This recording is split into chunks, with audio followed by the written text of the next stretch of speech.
ಸಪ್ತಸಾಗರದಾಚೆಯಲ್ಲೋ ಸಿನಿಮಾನ ಡೈರೆಕ್ಟ್ ಮಾಡಿದ ಹೇಮಂತ್ ರಾವ್ ಅವರು ಶಿವಣ್ಣ ಅವರ ಜೊತೆ ಸೇರಿ ಭೈರವನ ಕೊನೆ ಪಾಠ ಅಂತ ಒಂದು ಪೀರಿಯಾಡಿಕ್ ಸಿನಿಮಾನ ಅನೌನ್ಸ್ ಮಾಡಿದರು. ಅದು ಯಾವ ರೀಸನ್ನಿಂದೋ ಗೊತ್ತಿಲ್ಲ, ಅರ್ಧದಲ್ಲಿ ನಿಂತೋಯ್ತು. ಅದೇ ಟೀಮ್ ಒಳಗಡೆ ಡಾಲಿ ಧನಂಜಯ ಅವರು ಸೇರಿಕೊಂಡು ಈ 666 ಆಪರೇಷನ್ ಡ್ರೀಮ್ ಥಿಯೇಟರ್ ಸಿನಿಮಾನ ಅನೌನ್ಸ್ ಮಾಡಿದರು.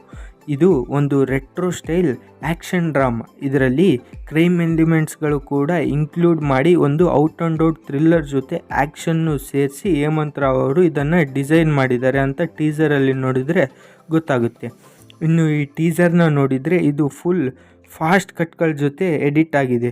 ಸ್ಟೋರಿ ಬಗ್ಗೆ ಕ್ಲಾರಿಟಿ ಕೊಟ್ಟಿಲ್ಲ, ಬರೀ ಸಿನಿಮಾದಲ್ಲಿರೋ ಕ್ಯಾರೆಕ್ಟರ್ಗಳು ಕೆಲವೊಂದು ಆ್ಯಕ್ಷನ್ ಪೀಸ್ಗಳನ್ನು ನೋಡ್ಬೋದು. ಇದರಲ್ಲಿ ಸೆಟ್ ಡಿಸೈನ್ ಎಲ್ಲ ತುಂಬ ನ್ಯಾಚುರಲ್ ಆಗಿ ಬಂದಿದ್ದಾವೆ. ಬರೀ ಸೆಟ್ಗಳೇ ಸಾಕು ಆ ರೆಟ್ರೋ ಥೀಮ್ನ ಫೀಲ್ ಮಾಡಿಸ್ತವೆ. ಅಷ್ಟು ಪರ್ಫೆಕ್ಟಾಗಿ ಇಲ್ಲಿ ಆ ಡಿಪಾರ್ಟ್ಮೆಂಟಲ್ಲಿ ಕೆಲಸ ನಡೆದಿದೆ. ಅದನ್ನೆಲ್ಲ ಇನ್ನೂ ಎನ್ಹಾನ್ಸ್ ಮಾಡಿರೋದು ಕಾಸ್ಟ್ಯೂಮ್ ಡಿಸೈನ್. ಇದು ಕೂಡ ಟಾಪ್ ನಾಚ್ ಆಗಿದೆ. ಎಕ್ಸೆಪ್ಟ್ ಡಾಲಿ ಧನಂಜಯ ಅವರ ಹೇರ್ ಸ್ಟೈಲ್, ಅದು ಅವ್ರಿಗೆ ಸ್ವಲ್ಪ ಆಡ್ ಆಗಿತ್ತು, ಆದರೂ ಓಕೆ. ಇನ್ನು ಮ್ಯೂಸಿಕ್ ಕಡೆ ಬಂದರೆ ಇದು ಒಂದು ಸ್ಟೇಜ್ ಶೋ ಅಲ್ಲಿ ಬರೋ ಮ್ಯೂಸಿಕ್ ಥರ ಇದೆ, ಅಥವಾ ಟಾಮ್ ಆ್ಯಂಡ್ ಜೆರಿ ಕಾರ್ಟೂನಲ್ಲಿ ಬರುತ್ತೆ ಅಲ್ವಾ, ಆ ಥರ ಇದೆ.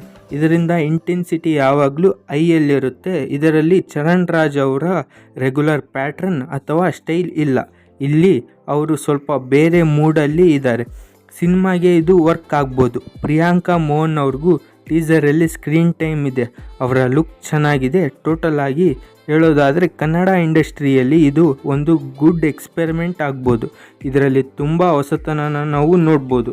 ಇದರ ಬ್ರೇಕ್ ಡೌನ್ ವಿಡಿಯೋದಲ್ಲಿ ಸ್ಟೋರಿ ಬಗ್ಗೆ ಡಿಸ್ಕಸ್ ಮಾಡೋಣ. ಅಲ್ಲಿವರೆಗೂ ನಿಮ್ಮ ಒಪಿನಿಯನ್ನ ಕಮೆಂಟ್ ಮಾಡಿ.